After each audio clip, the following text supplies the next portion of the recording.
everybody, today we're in Lancaster, South Carolina at Andrew Jackson State Park, and we're going to be walking around seeing what's going on. It is the birthday celebration today, and if we have some time we might incorporate a few more state parks in the area in this video, so stay tuned for that. But as you can see, the beautiful azaleas are blooming behind us, so it looks like it's going to be a good day. Are y'all ready? Ready. Let's go. But that's true, it's not raining. They said it was pouring this morning though. Turn right, then the destination is on your right.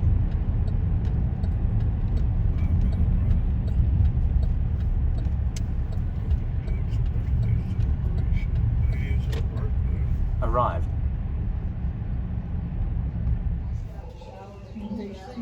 Give me that skirt and I'll take it. No, honey, when I take this thing off, it's going back up yonder. I had it since Christmas. We rode in the Christmas 2 weekends ago. Spent some time with her. This right here is one of my favorite trees that blooms. I absolutely love this. It's so beautiful every single year.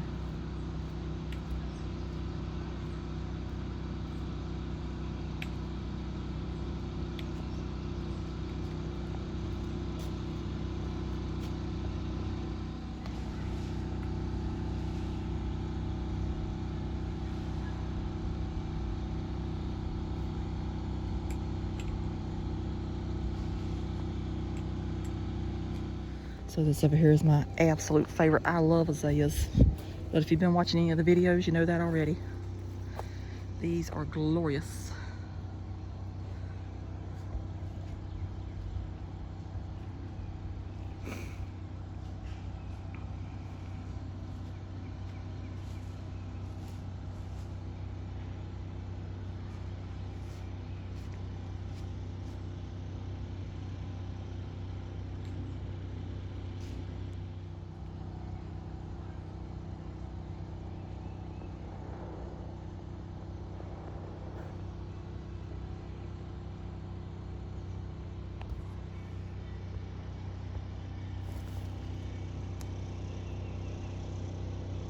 I could stand over here all day. However, people might wonder what I'm doing if I just stay over here.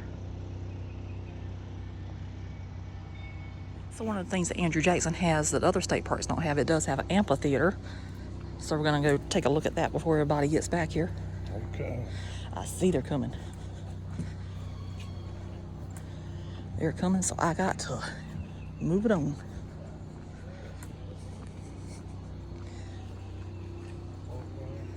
And some people actually get married back here.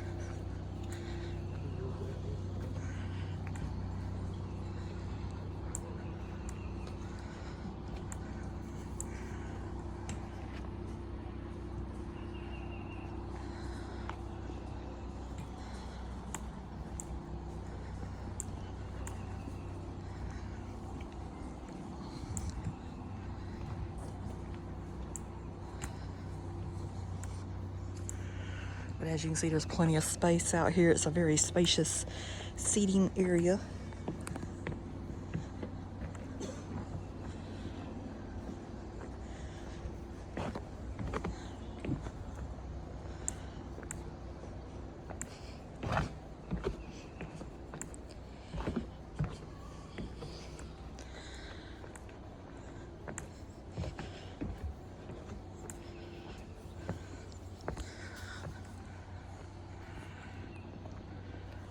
And here's the stage. So if you were a performer, you could just turn around and look, and this is what you'd be seeing. Dad's sitting down like he's waiting on a performance.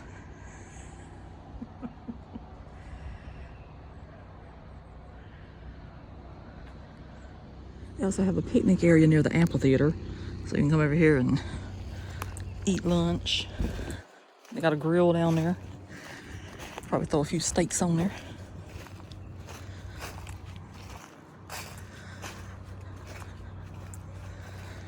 And look at this beautiful dogwood tree. That's nice.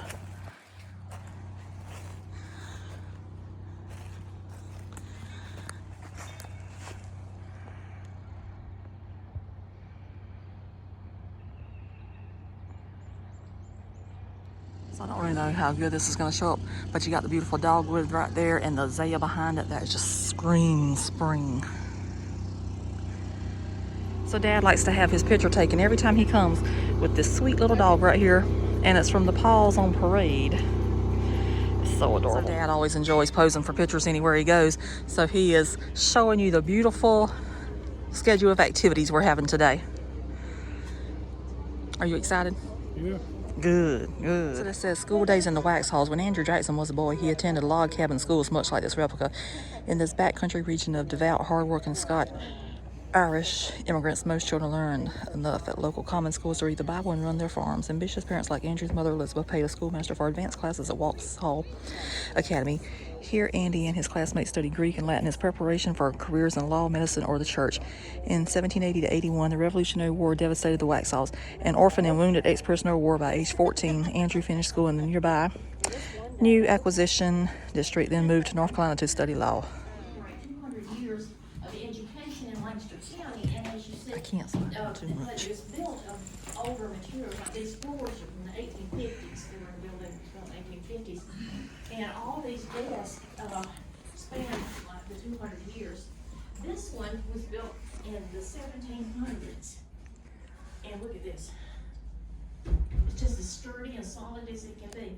The one thing though, in those days, boys were allowed to carry pocket knives. And we've got all kinds of little notches and initials, and who knows how old these initials are, if this goes back to the 1700s. In the 1800s, they started having a sleigh desk like this with the metal frames, and they could, and wooden parts. And then this desk is like when I was in school back in the 1950s, and you would sit here in the right, and then your neighbor would sit up front and like that. And here's a picture of one of those. This is not the school I went to, this is the school my husband went to back in the 1950s. But of course, then they moved up to desk, eventually, like that desk up there, that was from the early 1900s, right there, and then all the way up to the 1970s.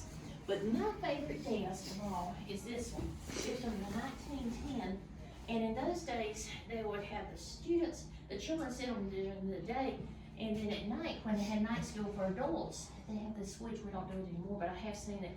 It lets up, so adults could sit here, and it has something that I've never seen at a desk before, a drawer. Oh, wow. I've never seen a school with a drawer. These two desks were built in the 1930s during the Depression in the Public Works program, where they could give people work to do because they didn't have other work to do because of the Depression, and so these were built during that time. Now, the schools, the one-room schoolhouses, as you see behind each fireplace, that was the heating system. You see the open windows, that's the air conditioning system. And then, of course, they didn't have running water. They had a well like that out there, so they would bring in a bucket of water. But each student was responsible for having a dipper, and they made these from squash gourds, and they would dry them out, take the squash part out, and then let them dry, and then each student would have their own, so they didn't have to drink after each other. And then over the years, they would, they might have lamps like this with whale oil or coal oil, or eventually kerosene. And right behind you is like a little oil thing.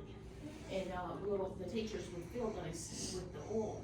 And like I said, they would wash their hands in here. We have some lye soap in here, and we had to put some plastic. But they also, they went from first grade through 8th grade. And it would be families that could walk nearby. I was looking at, see this frame picture up there? I was looking at the list of students in one of the schools, and it said that, I was looking, there's about 30 students in there, about 5 different family names, because it would be brothers and sisters and cousins and all that were being able to walk. Eventually, in the 20th century, they were able to start having school buses, and here's the school bus, and guess who drove the school buses? Teacher. No, not the teacher. The high school students. And my brother started driving their bus when he was 17, and my late husband drove a bus when he was 16. And can you imagine that nowadays? Now that they have to have all these special licenses and all these tests and stuff like that. But you know, I never, in the 12 years I rode buses driven by high school students, I never remember anybody ever having a wreck. I remember a bus coming to school late because it got stuck in the mud. But they never had a wreck. And they were just careful drivers. Back then, you couldn't drive the bus over 45 miles an hour. Oh, yeah, they have what they call governors on. Mhm. Yeah. And the students that drove the bus, they would take the governors off and go faster. But they didn't know when the mechanic was gonna be asked to check the governor. Oh. So they had to stick mostly to keeping that governor on Oh, okay. cause I rode the bus myself.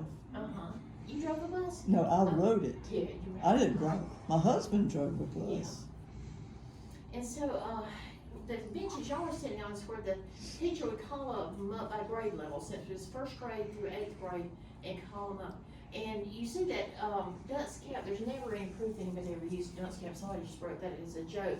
But maybe they would sit there, but the behavior was very good in these schools because your brothers and your sisters and your cousins were here, and you know, they didn't want to disgrace the family name, and also they would know that, you know, if you misbehaved in school, mom and daddy would find out about it, so they all, the behavior was, you know, very good.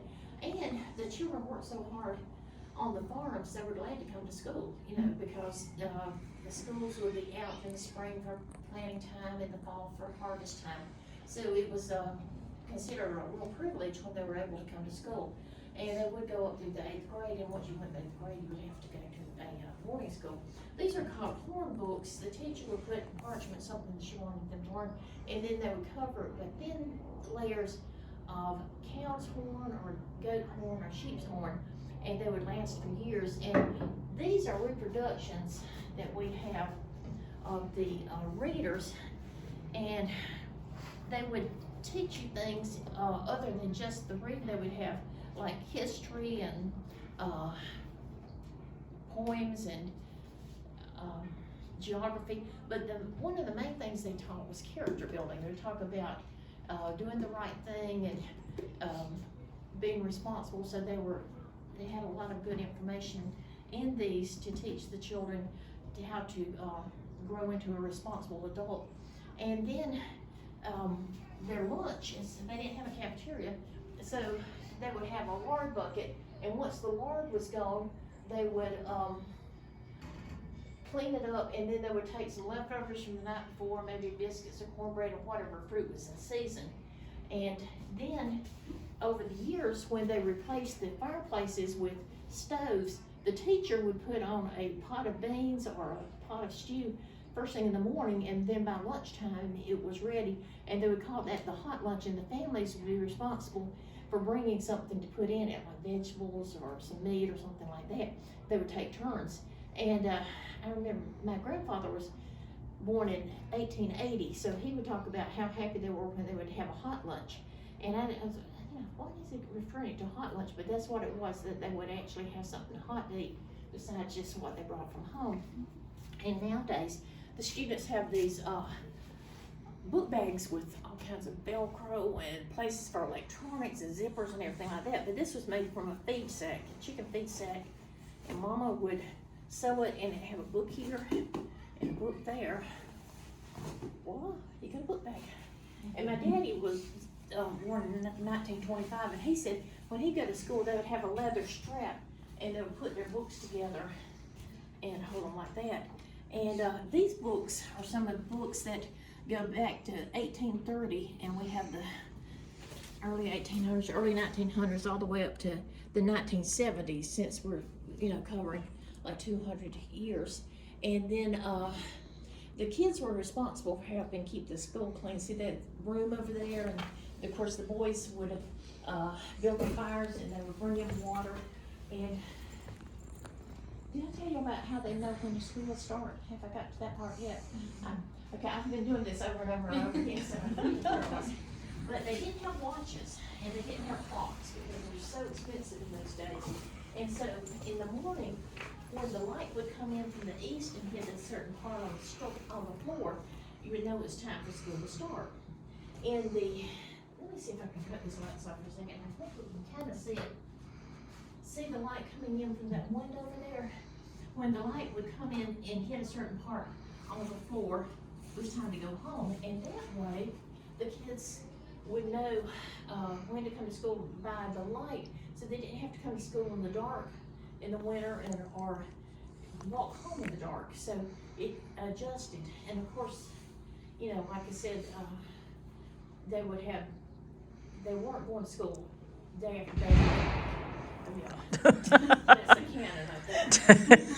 But they would stay home to plant seeds during the day, and during the spring and harvest in the fall. Now, if there would be one teacher, and if it was a man teacher, they would have a loft at the back of the school, and that's where he would sleep at night. But if it was a woman teacher, and only unmarried women could teach, once you got married, you couldn't be a teacher anymore. But they would go home with the students. If a family had 3 children, she'd spend 3 weeks at their house. If they had 5 children, she spent 5 weeks, and so she rotated among the parents, among the families. And now Miss Peggy out there is showing people how to use the quill pens, and that was made from, the ink was made from boiled walnuts. And so they would use that, but the paper was very, very expensive, so they mainly used their slates. And they didn't have the nice synthetic chalk they have now. It was made from like the skeletons of sea creatures, and it was messy, and they would use that. But they learned a lot in these schools. They learned to concentrate. They didn't have a lot of the distractions that we have nowadays. And of course, you know, I was talking about they had to bring the water. They would have, the girls would have a little house on one side of the playground, and the boys on the other side. And so they had the outdoor bathrooms and all like that. So they learned, you know, they were very happy to come to school. And so thank y'all very much. You need to any questions. Just what you did. Come on in. Get ready to start the class. So this over here is the garden. Like old timey look to it. I do have a great deal, which stands probably as tall as you are. Those are considered great deals. So as far as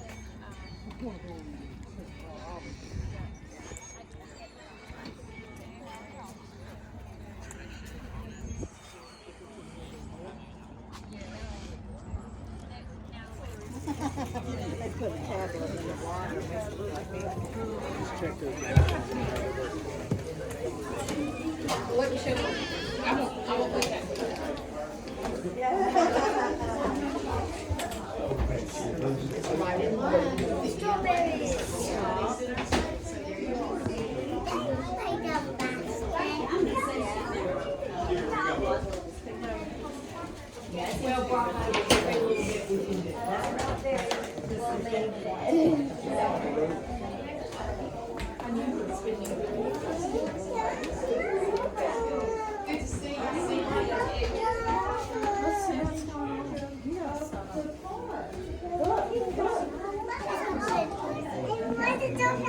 There's a book you want to see? Here. Let me hold you. Okay. see how that came out there?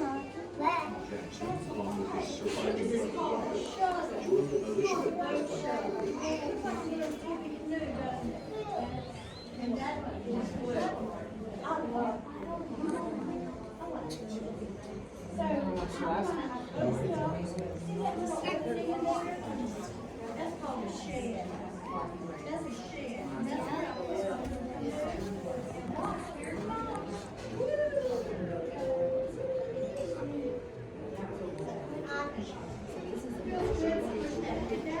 That packs all the thread down so that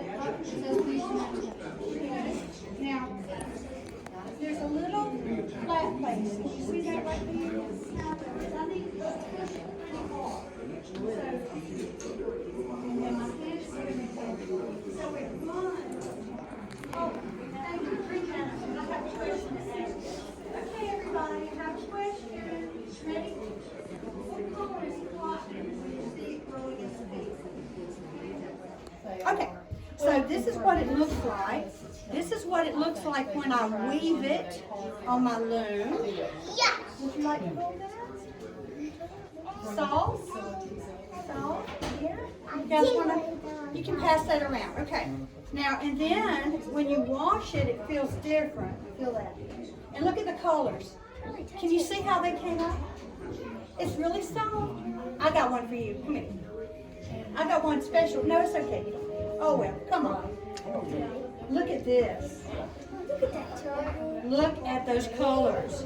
Can you believe that? So the science behind all of this is a little complex, but the molecules in the plant that make the color like to be around alkaline. And when you wash them in an alkaline solution, they make the colors. So isn't that something? Look how pretty they come out. How about that?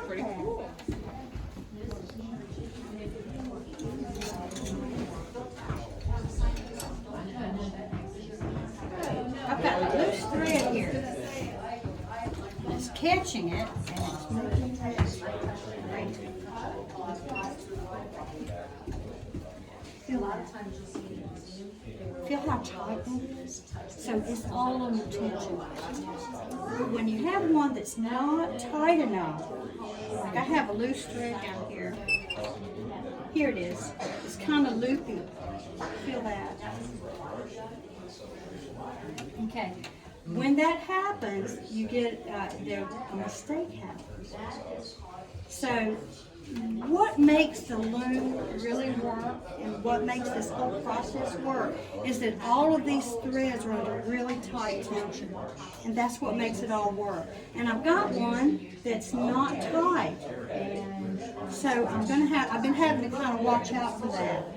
Because if I lift it up and it's not in its right place, then I'll have a mistake in my weaving. So in a little bit, I'll get back behind the loom there and put a little weight on that one thread, and then it will keep it under tension and it won't happen. But I'll do that later. Right now, I just have to kind of watch it. So since you're so cooperative in feeling all this stuff, come here.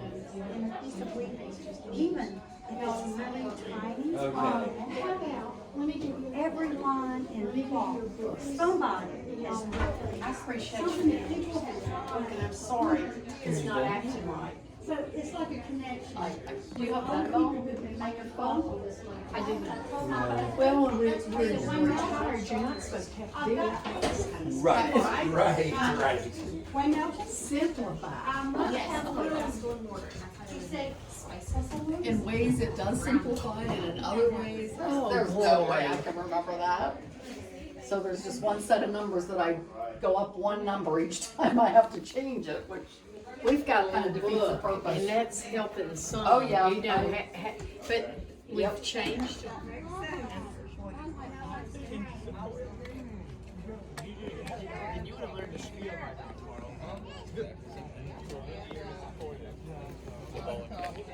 So over here is the statue that has a connection to Brook Green Gardens.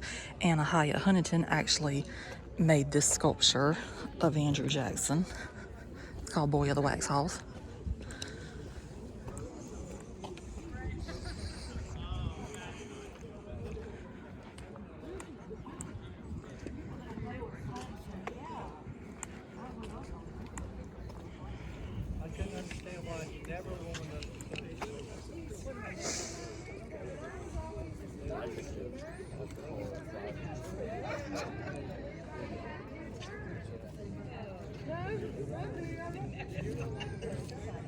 So it says, Andrew Jackson, champion of the common man, has been remembered throughout American history. A Jackson statue in the land of his birth was imagined by Perry Bell Huff of the Lancaster Historic Commission. The idea came to her during a visit to Anna Hyatt Huntington's Brook Green Gardens. Fellow Commissioner Nancy Crockett and her students wrote to Miss Huntington and asked her to sculpt the statue in honor of the only South Carolinian to become president. So that's her right there.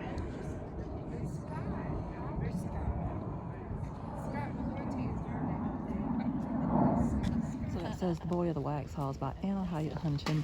This statue of the young Andrew Jackson is a gift to the children of South Carolina by the sculptor Anna Hyatt Huntington. Children of the elementary schools throughout the state contributed their nickels and dimes for the base.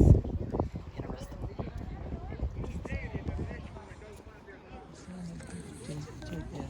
You got a home pocketbook? I didn't think it's almost anymore.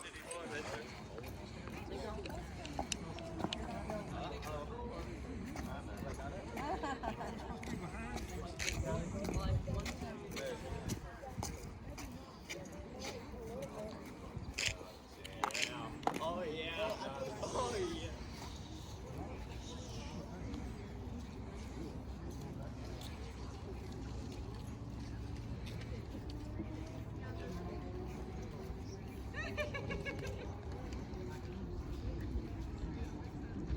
Good afternoon and welcome to Andrew Jackson State Park. We're glad to have you out with us today, celebrating the President's 256, thank you. My head went the other direction today, thank you.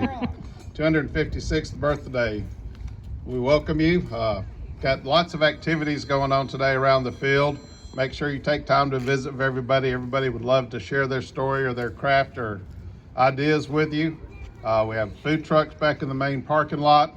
We've got desserts being sold underneath the picnic shelter, plus a cooking demonstration, which we've not had in a few years. You may want to stop by and smell the food along with the wood ash as it's cooking. But again, thank you very much for being out here today.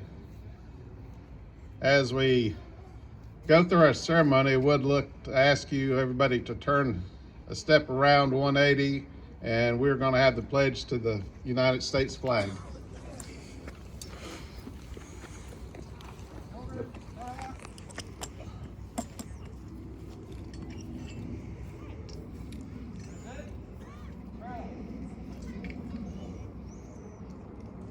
Pledge allegiance to the flag of the United States of America and to the republic for which it stands, one nation, under God, indivisible, with liberty and justice for all. Thank you.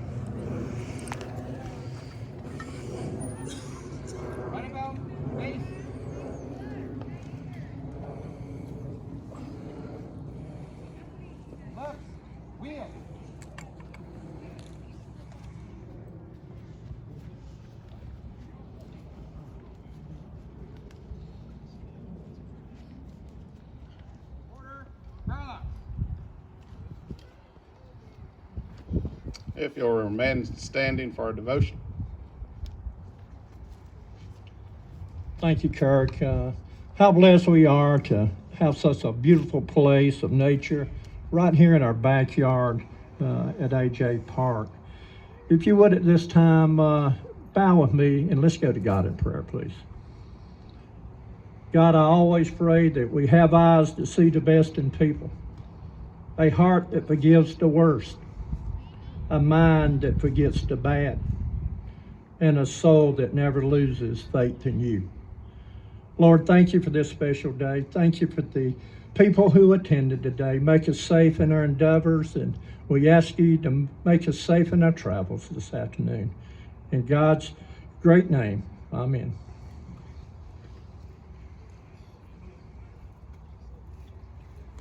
I'd like to introduce Rose Heap. She will sing America the Beautiful. Thank you so much. You are so welcome to sing along with me if you care to. Oh, beautiful for spacious skies, for amber waves of grain, for purple mountain majesties above the fruited plain. America, America, God shed his grace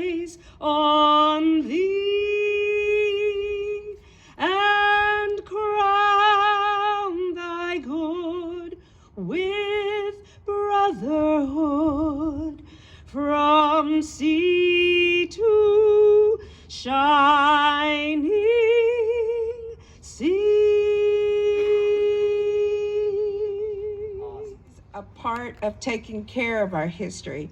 He has, I'm proud of this kid. I just want you guys to know he has done an incredible job.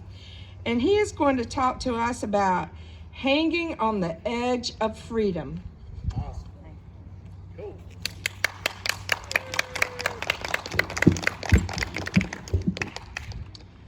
Thank you to Andrew Jackson State Park and the Friends of Andrew Jackson State Park for the invitation to discuss the Hanging on the Edge of Freedom project, which supports the Hanging Rock Battlefield and the Hanging Rock State Historic Site. When I was 10 years old, I became intrigued with Hanging Rock when I attended a program at the Hanging Rock State Historic Site and at the crossroads where the battlefield is located. When I was elected to serve as a South Carolina Children of the American Revolution state president, I selected Hanging Rock as a state project for our organization. During the summer of 1780, Patriot General Thomas Sumter, also known as the Fighting Gamecock, led the charge to raid British outposts to break up the British supply chain. One such British outpost was located at Hanging Rock. Hanging Rock was a battle in which the Loyalists and the Patriot militias were in a bitter fight for survival, and the South Carolina militia were able to deliver a humiliating blow to the superiority of the British outpost. This battle provided much-needed supplies to a poorly armed Patriot militia. The Hanging on the Edge of Freedom project supports developing the Hanging Rock Battlefield Park by providing historical interpretive exhibits, leading efforts to clean up the grounds and existing graffiti, blazing hiking trails, and sharing the stories of the men who fought at the Battle of Hanging Rock. The outdoor interpretive exhibit panels will educate visitors on the historical significance of this battle and share the stories of patriots who fought. In April of last year, the South Carolina Society hosted a park day with about 40 volunteers to blaze hiking trails at the future park and picked up litter, including an old irrigation system. In September of last year, a commemoration and education day educated the public about the battle and shared stories of patriots who participated in this conflict. Throughout the state of South Carolina, the Children of the American Revolution has shared information about the patriots who risked their lives, including warriors of the Catawba Nation and the 13-year-old boy who would grow up to be our nation's Commander-in-Chief, 7th President Andrew Jackson. Andrew Jackson had his first military experience at the Battle of Hanging Rocks and credits William Richardson Davie for most of the things he learned about the military and his strategy. I have been attending events across South Carolina throughout this past year, raising awareness for the future Hanging Rock Battlefield Park. It has been a wonderful experience speaking to different groups and participating in the American Revolution commemorations at different sites in South Carolina. To date, the South Carolina Society has raised over $24,000 in support of the future Hanging Rock Battlefield Park. This includes a $10,000 competitive grant from the South Carolina 250 Commission. If you are interested in supporting the project, contributions may be made at the CAR tent, and Hanging Rock lapel pins and hiking medallions are also available for purchase. I invite all of you to join CAR at the next park day on April 8th at 9 a.m. in which we will remove graffiti, including the gold spray paint on the DAR marker, and improve the grounds of the State Historic Site. Thank you for the opportunity to share information about the Hanging on the Edge of Freedom project. Awesome. Thank you. So this has been quite an impressive project. Again, April 8th we'll be having a cleanup day, part of a national movement of cleaning National Park and State Park battlefields and historic sites. Also important to know is fast approaching is the 250th anniversary of the Declaration of Independence being signed in July of 1776. And throughout South Carolina you will see Revolutionary War sites gearing up and having more and more commemorations as we get closer and closer to that special date. Again, thank you for being out here this afternoon. We appreciate all of your support and all of your interest in what we do. As you go through the exhibitors today, talk to them, ask them questions. If you see this or you want to go explore the park some more, we've got 2 one-mile nature trails that are on the property, a small lake. And if you want to come and visit a little bit longer with us sometime, we also have a 25-site campground located on the property. Thank you again for your time and your attention and your support. If we can answer any questions while you're here today, please ask. Otherwise, enjoy your afternoon. Thank you.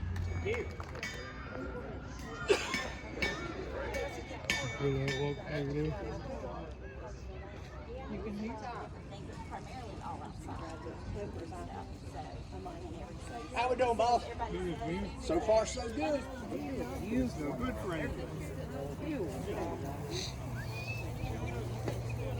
Oh, wow. There he is. Ain't ready yet. Wait till they say make ready. When they say make ready, that's when you cover your ears. It'll be all right. Because they gonna talk for a minute. They long-winded.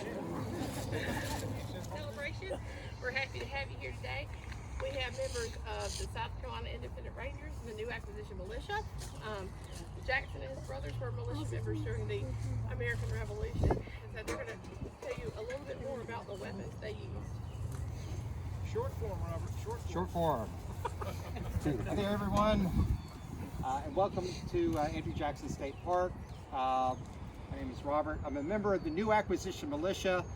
New acquisition district was part of the Upper Camden district, constituted part of Cherokee County, all of York County, and a little sliver of Lancaster County. And that's the way that they had the militia districts back during the time of the American Revolution. For all intents and purposes, most of the fighting took place in the year 1780 after the British captured Charlestown on May 12, 1780. During the summer of 1780, a number of different engagements took place.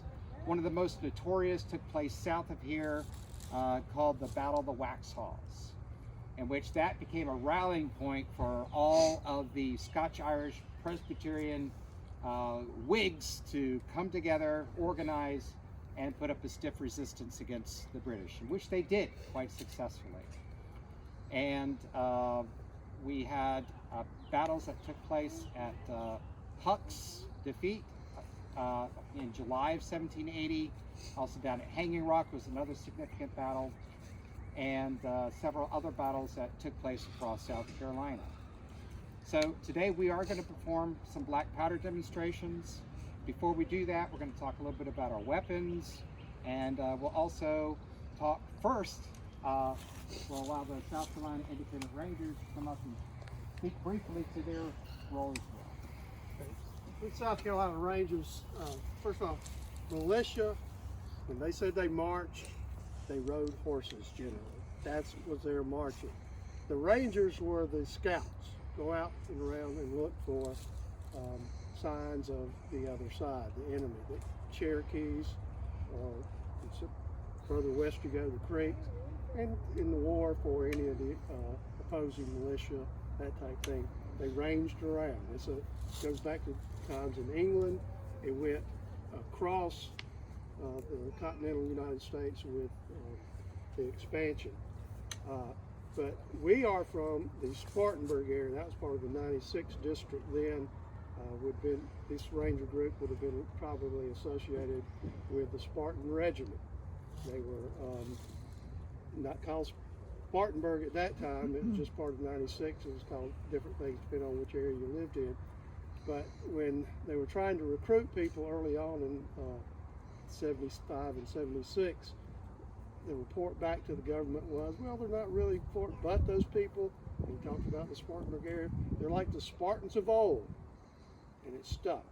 We had first Spartanburg Regiment, and then the first and second Spartanburg Regiment, and we would have been associated with them, helping scout out, and then come time for battle, fall in with the rest of the militia. Thank you, Bill. And at this point in time, we'll talk a little bit about our weapons. First, talk a little bit about mine. This is a military-style weapon. It's known as a British Brown Bess. Something that typically the militia would not have carried. However, if you're a member of the militia and you're able to take care of personnel on the other side, and that other personnel didn't need that weapon any longer, of course you would abscond with any weapons that you could. So smooth bore, metal ramrod, firing mechanism included your lock here, your stock here, your barrel here. In this case, this weapon would be about equivalent to a 12-gauge shotgun today. You would reach into your cartridge bag or pouch, take out a paper cartridge. Paper cartridge would have had a ball slightly smaller than the diameter of the bore of the musket. It goes down, so you got the ball, toe or wadding on top of that, and then a pre-measured amount of black powder. You would tear open the tail of the cartridge, take your cock here, which is part of the lock system, go from the fire position to the half cock position. Tear open the cartridge, pour a small amount of black powder into the pan. And then you would snap the frizzen down on top of the black powder to keep it secure. And then take the musket down to your left side, take the rest of the contents of your paper cartridge, dump it down so that the black powder goes first, the toe wadding next, and then the ball on top of that. You would take out your rammer, seat the charge, your ramrod, put the ramrod back, and then go back to the shoulder. The commands would be make ready, take aim, and fire. And which we're going to do, but first we're going to talk about some of the differences between the military musket and a rifle. So who would like to volunteer to talk about their rifle? How about Walker? You don't want to get the French arm in there? Sure, we could do that too.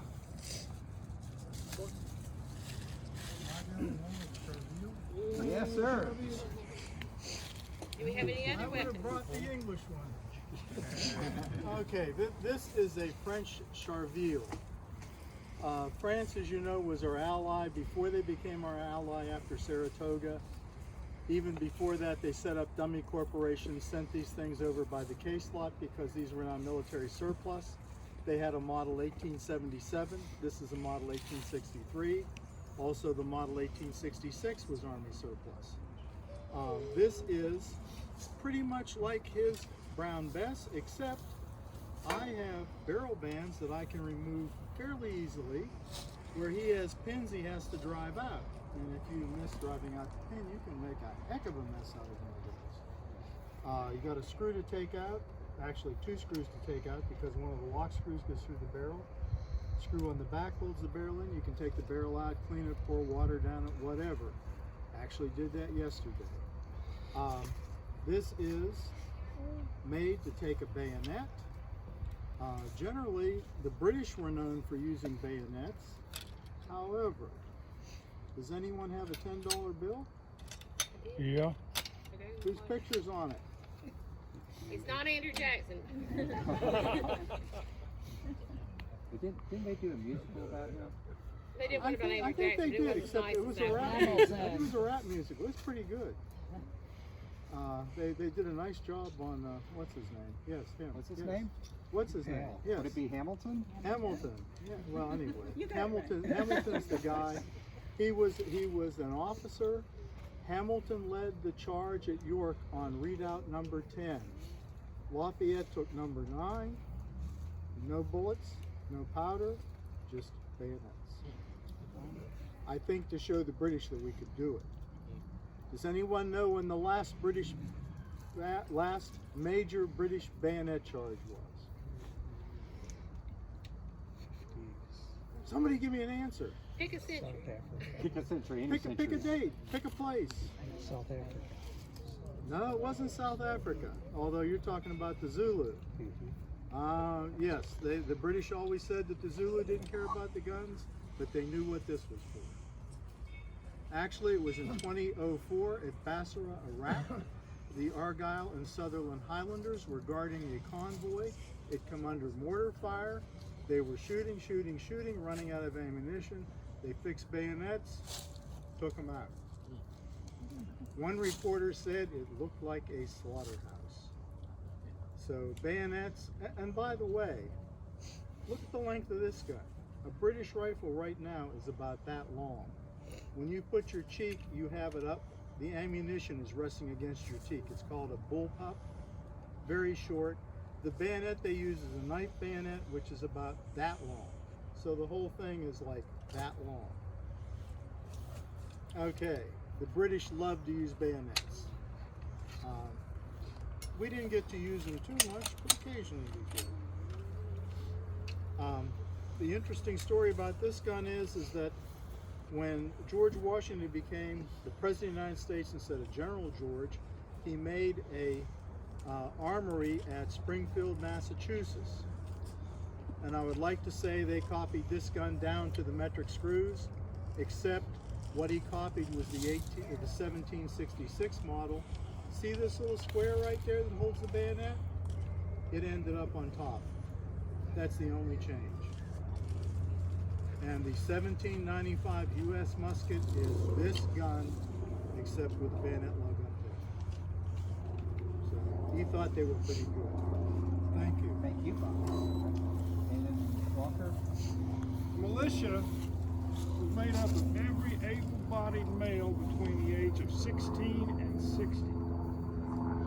And they were very reluctant, because of peer pressure, to admit that they were not able-bodied. They showed up. The militia brought what they had. Almost every one of the militia had served at least one tour in either a Continental Line unit or a state militia unit. So they knew how to march, they knew how to use military weapons. However, they came with what they used to feed their family. British arm, 12 balls to the pound, 3/4 of an inch, 12 gauge. French arm, 16 balls to the pound, .69, 16 gauge. Most rifles were measured, because they didn't measure them in caliber, how many balls to the pound. Well, that was determined by the gunsmith. A 50 caliber is 38 balls to the pound. If I got a pound of lead and the same amount of powder, and I could shoot it 38 times to put meat on my table, or 12, or 16, guess which one I'm going to choose? These were hunting weapons. Man-sized targets out to 300 yards, all day. If a militiaman was caught with a rifle, he was a murderer. The British knew that he was taking deadly aim at officers and gentlemen. Okay, fine. We were murderers. Those smoothbores had an effective range of somewhere around 70 yards, and General Gray was quoted as saying, an aimed shot at 70 yards that hits the man that it was aimed at would be an act of God. But if you stand up there shoulder to shoulder, 3 deep, and throw a log, somebody's going to get hurt. But that's different from somebody taking what they use to put food on their table. You brought what you had. You turned out X number of rounds of ammunition, food for 3 days, because you were the posse. You were the deputy sheriffs. This was still the frontier. We still had to worry about Indian raids, banditti, bandits, robbers. We turned out to defend the community, and we brought what we had. We brought what we wore, and we moved on. So, understand, citizen soldiers. That's what they call National Guard these days. Okay? Thank you. Thank you. Okay, so now we're going to do our black powder demonstration. We're going to fire 3 rounds. And what we're going to do is we're going to give the command to prime and load. And that sequence will mean you'll drop the firelock off the shoulder, go to the side, go to the half cock, reach into the cartridge box. Take out your cartridge, bite off the tail of the cartridge, pour a small amount of powder into the into the pan. It's called your prime. Rest down the tube, going back to shoulder like that. Then we're going to call 3 commands. Make ready, take aim, and then fire. Who does not like loud noises? Okay, I figured as much, because you're here and you want to see a black powder demonstration. That was the ultimate goal of this, right? Well, if at any point in time you feel like, no, can't do this, this is too scary for me, then you can always cover your ears when you hear me call out, make ready. All right? So again, make ready, take aim, fire. Also, if you have any hearing aids, you might want to turn them down at this point.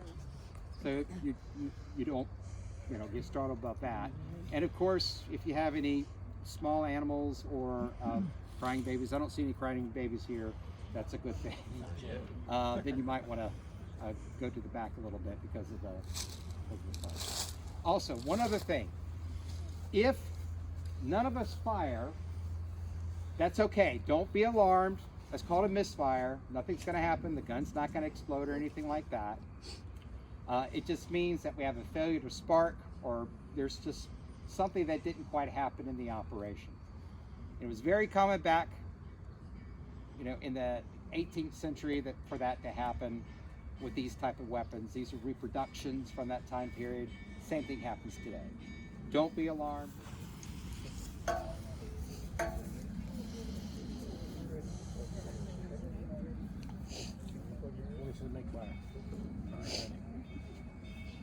Shoulder, parallax.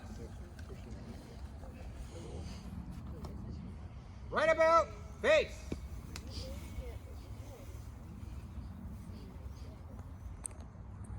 Prime and load.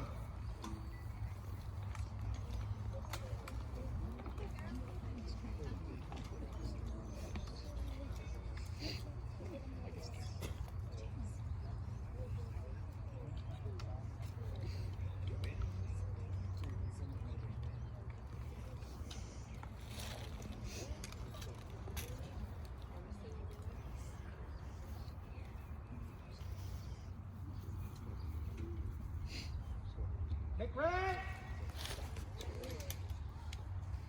Take it.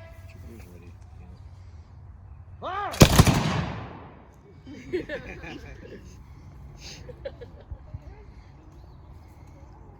Take right. Take it. Fire. Right. Take it. Fire! Shoulder! Bravo! Right about! Face! 3 cheers for the American Revolution! Hip hip! Hurrah! Hip hip! Huzzah! Hip hip! Huzzah! Company dismissed. And they'll be happy to answer any questions you have.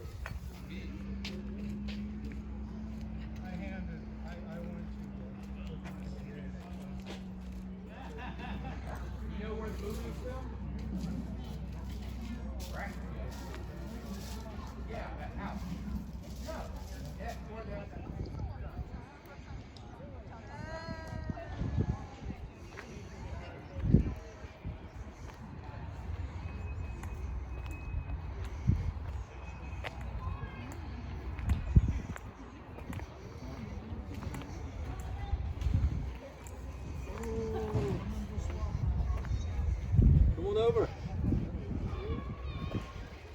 Join the woodworkers, the joinery shop. Hi. Hi. How you doing? Good. How about y'all? What kind of canned drink you want? Coke, Pepsi. Yeah. Whatever they got. Any preference? Hi. Good to see you. Today, the joiner was one of the woodworkers in the 18th century, along with a turner, a carver, cooper. All of those were woodworking trades. A joiner, of course, they were cabinet makers as well. And a joiner would build furniture, pretty good furniture sometimes, or he could build a house. And because the same construction was used in both house building and furniture building, but one, of course, larger than the other, larger scale. The most common joint used in putting furniture together, that's why I'm called a joiner, because I join wood together, is the mortise and tenon joint. And almost everything on the set here has a mortise and tenon joint in it. So you put it together, put a pin in it, cut the pin off, and you've joined the pieces together. So in the chest, everywhere you'll see a pin cut off, that pin is going through a joint where the pieces have been joined together. Is that how some people got their last names? Exactly. Yeah. I had heard that before. Very good association. Turner, Cooper. Of course, a turner was specialized in turning pieces of wood. A cooper was a barrel and bucket maker. It was called that. It was called a cooper. It was a woodworking trade. It was very important in the 18th century for shipping tobacco and rice and things like that. They put them in big barrels, roll them on the ship, and the cooper made those barrels. If you wanted to keep the rats out of your flour in your house, the cooper would make you a smaller barrel to keep your flour in. The rats were less likely to chew through it, get to it. Or a bucket, wooden bucket. And then, of course, a carver would specialize in carving. Primarily would be very good at carving, where the joiner might get at it a little bit. But yeah, all those are woodworking trade names. That's where they got them. I heard that one time before. Yeah, Bill the joiner sort of became Bill Joiner. Yeah, that's kind of interesting. So we're gonna officially stamp the book here.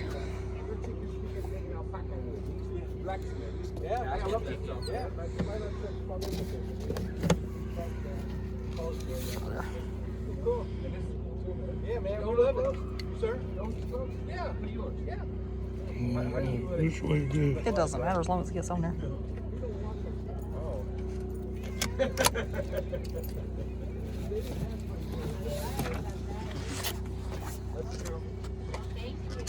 I see y'all. Right here first.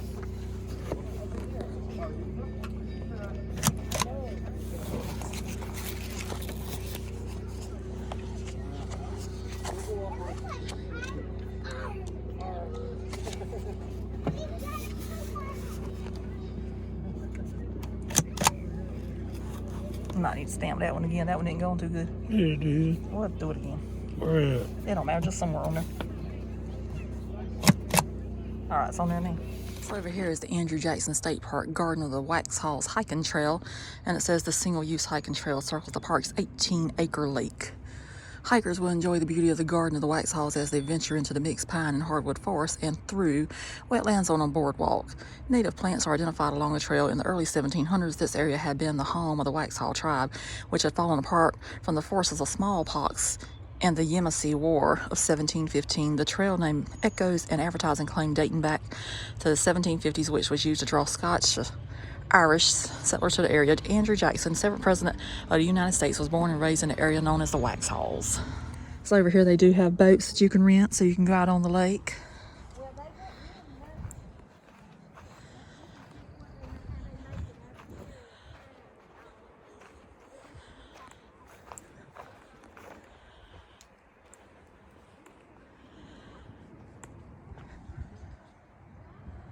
It's a beautiful day out here.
This is nice.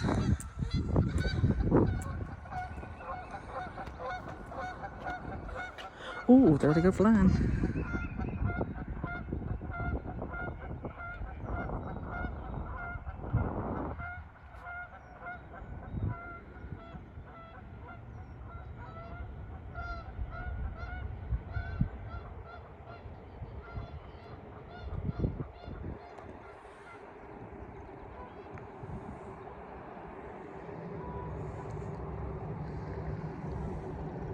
It's always important. So this right here takes you back to the campground.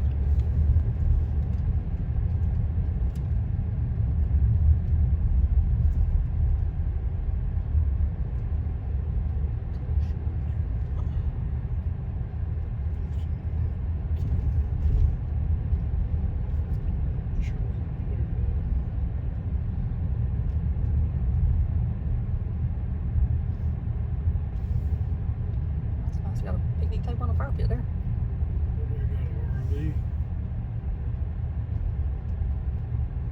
And as you can see, it's a nice little campground back here.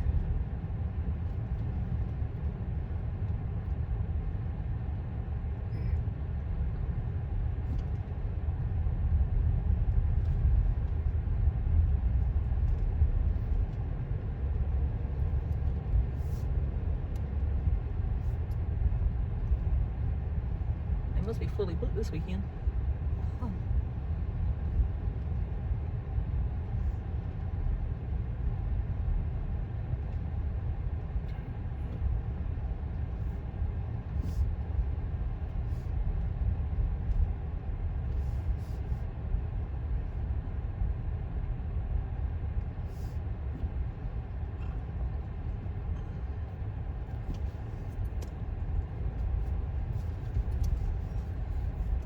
So this is our lunch today. Our friends invited us to the campground, so we got some barbecue, string beans, potatoes, corn, potato salad, rolls. Looks good, don't it, Mom? Yep. Delicious. Delicious. And we also have some apple pie for dessert. Oh, I don't eat my dessert. Well, you can eat some more dessert. So this is the apple pie, and it looks absolutely delicious. So what I That was a lot of effort in that one. Donna, I said, that's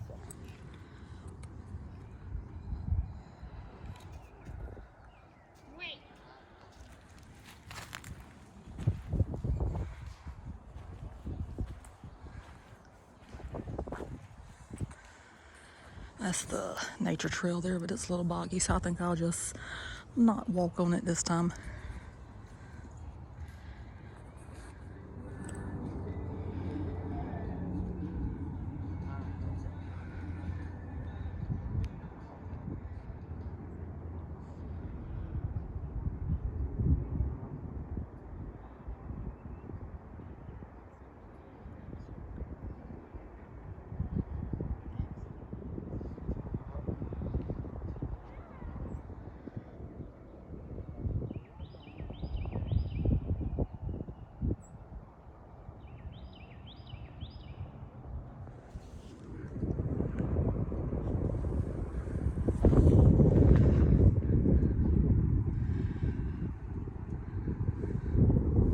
It's really pretty back here.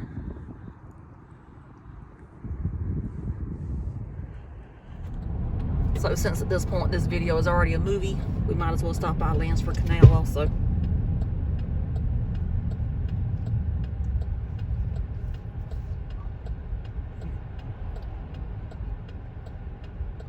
I thought we was going to come out there. We come out that road over there whenever we come from Kings Mountain.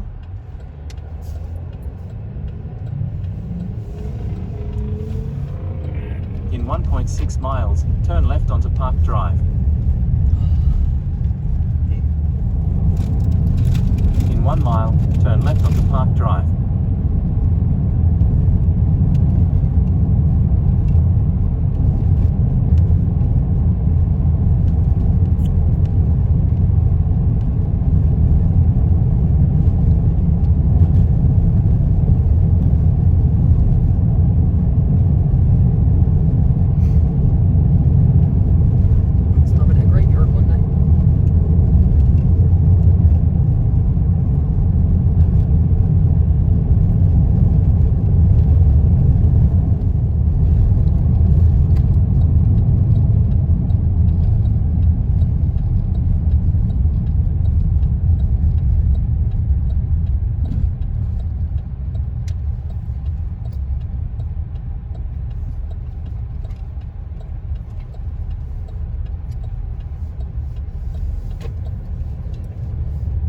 Park is open daylight to dark.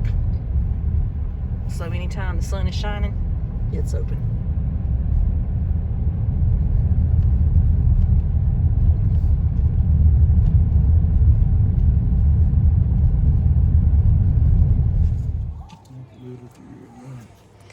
It's in that little one.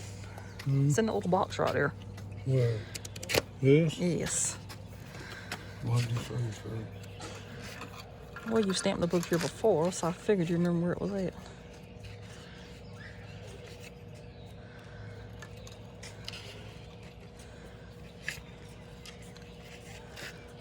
All right. So we're at Landsford Canal. If you pronounce it as the Rangers pronounce it as Landsford.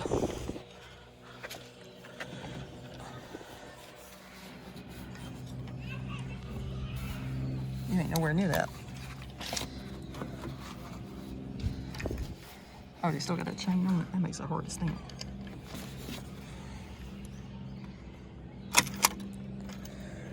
That did not work. Hold it like this. Same place? Yep. All right, you got it that time.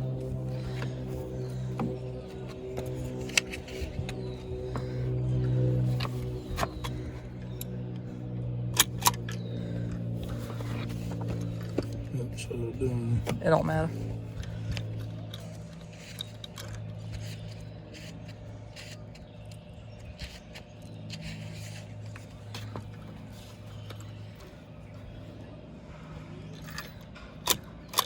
Alrighty.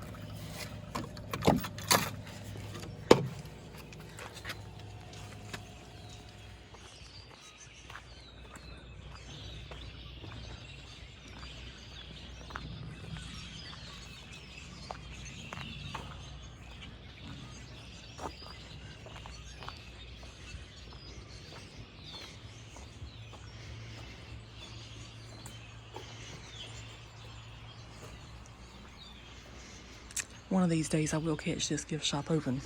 I don't know when, but I have never been in there because it's never open when I'm here.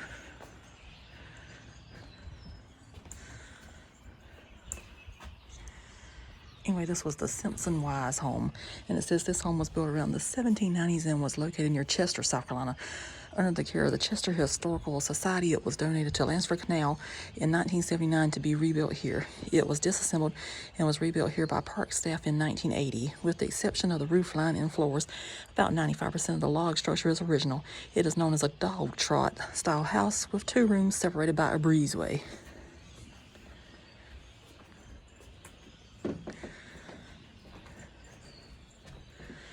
One of these days, I might get to go in it. I don't know when that'll be, but one day.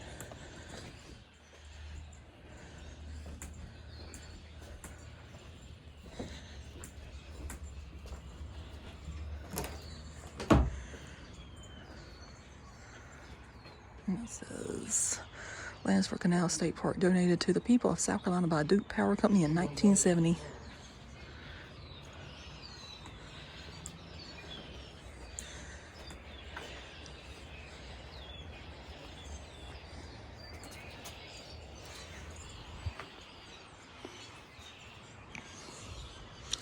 And that out there is the beautiful Catawba River. And we're actually coming back here whenever the spider lilies are in bloom. So I'm not going to go in great detail today with this park. But since we were in the area, we just went ahead and stamped the books.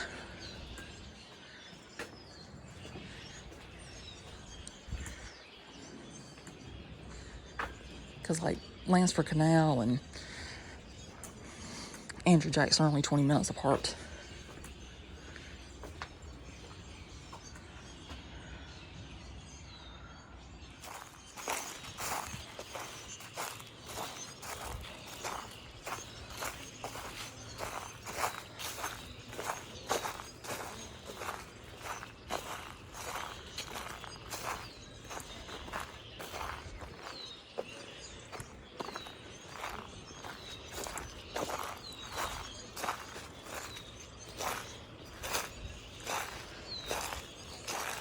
wasn't going to walk out here, but then I'm like, you know what? What if somebody's watching this video and has never seen a Landsford Canal video I've done? And they're watching it because of the Ultimate Outsider experience. So, here it is. It's absolutely beautiful. And then I'll be coming back here probably in May, if not earlier, to do the whole video about the whole park. That's whenever I'll show you all the ruins of the locks and the spider lilies and all that beautiful, beautiful stuff. And this tree has an amazing hole through it and it's still living.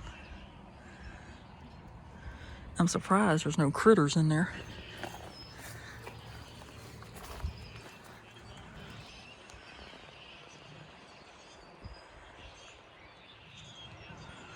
That is pretty cool.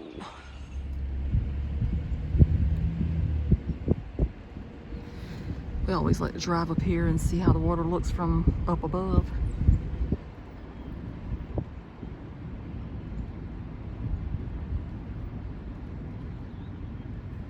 It's like some people's on a trail.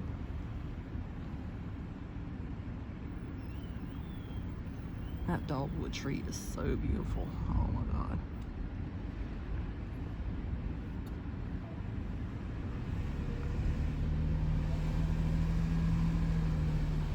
They must have had some good lungs to get up that. I'd be huffing and puffing trying to get up from down there.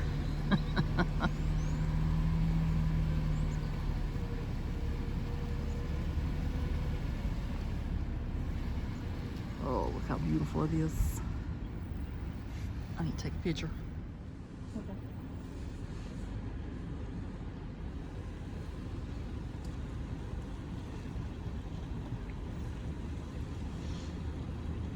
So a question I had on another video, before they deleted the comment off, of course, was how do you get to the lock keeper's house? So it's fairly simple to get to. So if you leave the main parking lot, you just look. But if you're leaving out of this parking lot right here, you're gonna see exactly where it's at.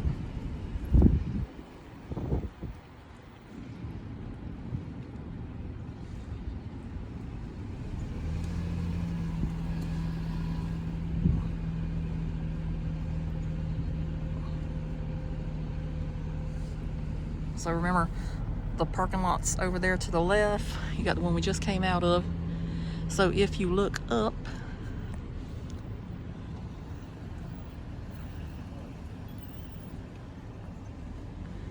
well, of course, where you see the stop sign at also, there is a little trail heading right up there. Right there. Yep. So the house is up there. And you can actually see it slightly today.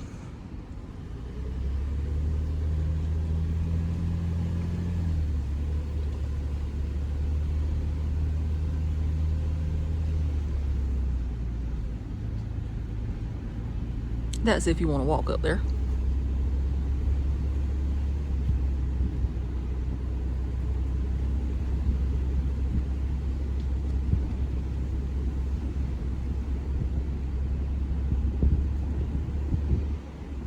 Because there's also a road you can go down to, and it'll take you right to it.